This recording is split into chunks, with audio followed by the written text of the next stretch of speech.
Hello everyone, Witch Hazel here. Welcome. Today I wanted to start in on a little bit of a project for creating ritual. This is something that I know can be confusing when you start out, and I'm gearing a lot of the videos I'm doing right now toward witches starting out because honestly, YouTube has been one of my best resources for learning and gaining information after leaving my coven.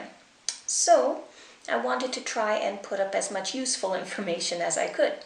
So on that, creating ritual. Creating ritual can be very daunting because it includes or can include a lot of stuff. It might be very elaborate. You might have, depending on your tradition, you might have a lot of tools you're working with or a lot of tools you want to work with. And all of this and trying to put it all together can create some difficulty with timing. Meaning, I had mentioned before in my video about creating a book of shadows, if things aren't well organized, it's a deterrent to actually practicing your craft. And ritual can be the same way. If you want to put together an elaborate, beautiful, wonderful ritual, that's totally understandable. But sometimes the timing just isn't right, meaning we don't have enough time to do what we feel we want to do. So that, if you break it into pieces, come up with set items that you can reuse later that you really enjoy, then it becomes easier over time to create new rituals or adapt the ones that you have to a new setting. So the first thing that I want to talk about, first and foremost, is defining your purpose. And yes, I have notes because I am trying to keep my videos a little bit shorter. They've been running a bit long for my taste. So defining your purpose. What is it that you want to accomplish with your ritual? Now this can apply to both Sabbats and Esbats. I am going to focus more on the moon rituals because those tend to be a little bit more personal in my experience than the Sabbats, which are geared around specific events having to do with the seasons and the life cycle of the gods. So either way, what we're talking about here is not the actual outline of the ritual, not the actual aspects of what is involved. We're talking about the working, meaning your spellcraft or your meditation or your craft in general. If you have a little craft project that you're doing for the occasion, that portion of the ritual is what I'm talking about here, because that portion of the ritual is what changes each time you create a new one, and so that's the most important thing, I believe, to get defined. So defining your purpose, again, talking about your working, not the format of the ritual.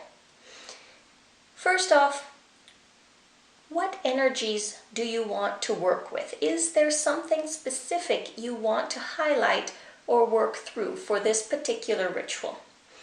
As an example, I'm going to use the most recent full moon ritual that I did, September 27th, which was just yesterday, Sunday, full moon in perigee, meaning the moon is closest to the earth and looks huge. In the news it's been called a supermoon a lot, and because it is the full moon closest to the autumnal equinox, it's also the blood moon or harvest moon. So the reason this moon is important to me, and the reason I decided to do something for this full moon rather than be a procrastinator and put it off, is because the full moon in perigee on September 27th is very important to me. This moon should have been my 8th wedding anniversary. I won't go into the whole story, but basically I was engaged. He got cold feet, and that was very, very difficult for me to deal with. So 8 years later, I have lingering negativity and just I don't know, lousy energy just kind of hanging on to me related to that broken heart. So that specifically is what I wanted to work with. Full moon, September 27th. That has meaning for me. And that particular meaning is what I wanted to work through. I had issues related to that date and this sequence of events that I needed to work through. So I chose to work on that for this full moon. Are there any special energies? This is the second topic that I want to bring up. So first one is, what do you want to work with? What energy do you want to work with? What issue do you want to highlight? Second is, are there any special energies or correspondences you want to work with? This full moon in particular had another wonderful aspect that I wanted to work with, and that was the fact that not only is the full moon in perigee on the 27th, as it was on the day that we chose for our wedding day, this moon was also going to have a full lunar eclipse, which I thought was absolutely perfect for transitioning from one phase into the other. Basically, I feel as though I'm done with being upset over this broken heart. I need to transform things into something more positive, move into a brighter future.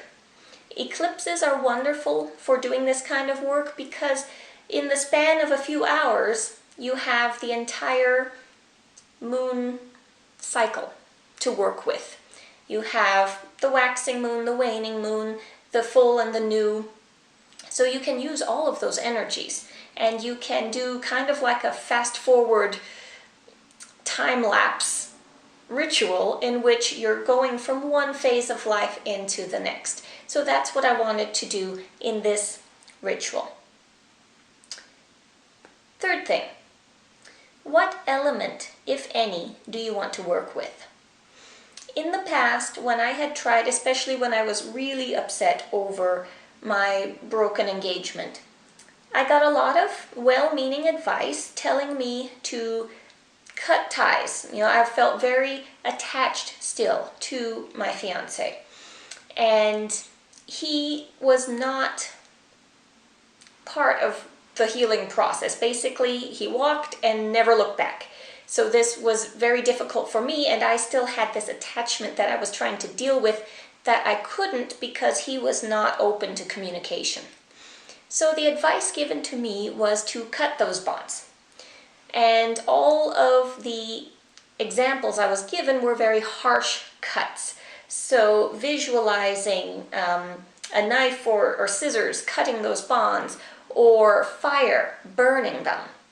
And even though I'm a Leo, I love the element of fire, I love candles, candle magic, it just did not seem right to me to do a ritual or spell work that was so definitive and harsh. It seemed very dramatic to cut something that was still so deeply emotionally tied to me in my heart. So I did make some little attempts to go through these visualizations that I was given, but my heart wasn't in it, and I didn't really like the setup. So this time around I thought, well, what really would work? First thing, of course, that came to mind, water. Do a water spell, because water also has the ability to change things over time, to erode and disconnect. I mean, water creates canyons if you give it enough time. Water moves mountains, essentially. And with emotional hurt, with broken hearts, I do believe that water, even though it's much slower, is potentially the better option for breaking ties, because it is a more...